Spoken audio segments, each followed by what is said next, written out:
Hello love, welcome back. My name is Tiz and we are doing our September book recap. This is the first time I've officially, well, I guess I kind of did one of these last month, but this is the first actual full month since starting my booktube channel that I actually read. Like I tried to read books. Anyway, problem with I feel like this channel should just be ADHD book talk. ADHD book videos of like, my brain can't even stay focused. What am I talking about? Recap. September, 8 books. I finished 8 books this month. I got through a mix of fantasy, some indie gems, and a couple of books that I've had on my TBR for far too long. So let's dive into what I read this month, and I want to let you know what I'm planning on reading in October. Which, let's be honest, I don't have a plan, and we're going to wing it during this video. So first up, I finished The Night and the Moth. It's a super unique blend of dark fantasy and kind of lyrical writing. It's that moody kind of atmospheric vibe that I absolutely love. Romance is not the forefront, but for Rachel Gillig, there definitely was a lot more than her other books that I've read. And I've actually seen a couple videos on here where some people either love or hate it. A couple people that have DNF'd her The Shepherd King duology. Personally, those were 2 of my books that I 5-star reviewed, and it'd be interesting to reread them now that I've been reading more books now, but I absolutely loved them when I read them, and I absolutely loved The Night and the Moth as well. Next up, I read Enchantra by Kaylie Smith. It is the second book in the, I don't know what the series is called, but this book is basically about, what was the first one called? Phantasma. So Phantasma is about one of the sisters, and then this one is about the other sister. Same kind of vibe and idea. It's like a Hunger Games kind of game with stakes involved sort of situation. I almost think I liked this one better than Phantasma. I'm trying to remember. It was a book that, regardless of whether it was a good book or not, I got through it in like a day. So take that as you will. I also finally finished Tea with the Altar, and I read the 4th book, which I believe is the final book in the Tea and Tomes and Tea series, one or the other, by Rebecca Thorne. They are a sapphic, cozy fantasy series that I really loved the first 2 books. I had a hard time getting Tea with the Altar, but all of the books, similar kind of thing. So if you want a book that kind of feels like a warm cup of tea, there's a reason they're called the Tomes and Tea series.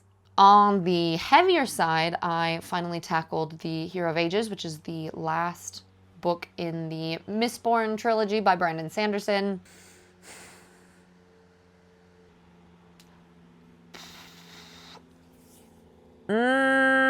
So most of the time I prefer reading books, but I will listen to books on Audible or other things.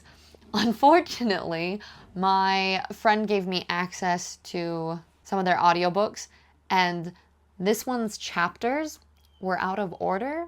So it played, I believe it was the last chapter first, and some of the other end chapters got mixed in, which while I was listening to it, so I wasn't able to look at it to see what was going on. I thought it was like one of those things where they like start with a sort of like epilogue.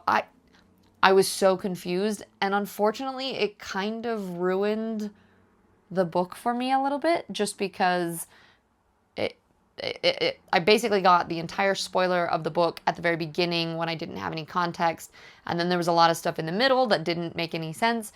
So I feel like I almost want to go back and just reread the entire series so that it actually makes sense.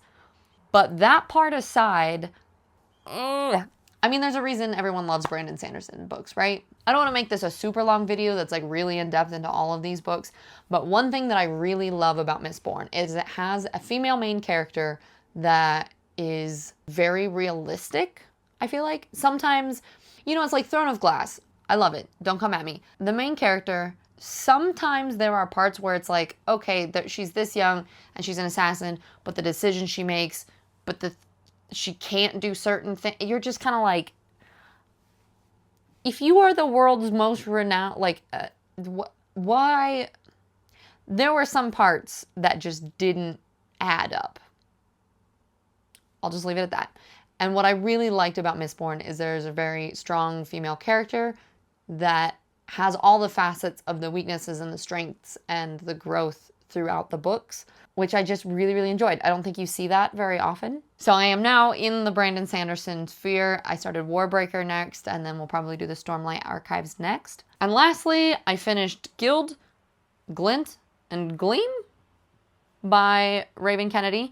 I did make a video already of my first impressions. I'm starting to make a kind of like real-time react and first initial thoughts on books that I'm reading. So you can click on that. I'll put a link somewhere. I want to finish the series before I make a full review on it, but I finished the first 3 books. I'm halfway through the 4th book. We will see. All right, now as for what we're gonna read in October, I've been telling you guys that I want to start a challenge on finishing all the books on my physical TBR. I still want to do that, but immediately after I said that, I left to go on a trip for over a month. So unfortunately, all I have is my Kindle right now, and I cannot read my physical TBR. So looking at what we've got downloaded on here already, I want to finish the Plated Prisoner series. I believe I have 2.5 more books to read in that series. I want to finish the final book in, or at least the last one that's come out for Dungeon Crawler Carl.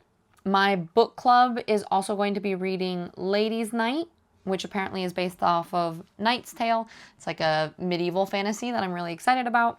Ooh. And then I have a bunch of books. See, what's so hard is there's like some new books that have come out that I don't have downloaded on here yet, but I kind of want to read them. It looks like there is a new Bryn Weaver book, which is the... Who is this about? Maybe we'll read that. And I also really want to finish... I've read almost all of Carissa Broadbent's Crowns of Nyaxia series, but The Fallen and the Kiss of Dusk I haven't read, so maybe I'll add that to the list. Basically, I'm going to try to get through as many books as I can on my Kindle this month. I guess maybe it'll just be a surprise as a recap at the end of the month of what I actually read. And then come November, we are going to start doing the TBR, and I figure we'd do some sort of fun way of picking which books I read next, whether it is the whole TBR jar like a lot of people do on here, or maybe I'll have my roommate pick ones, or maybe a mix.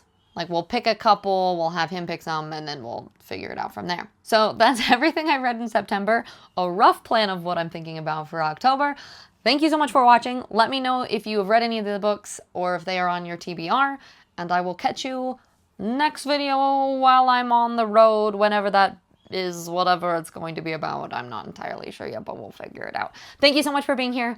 I love all of the new book friends and talking about books that we've been doing lately. Don't forget to like and subscribe, and I will see you in the next video.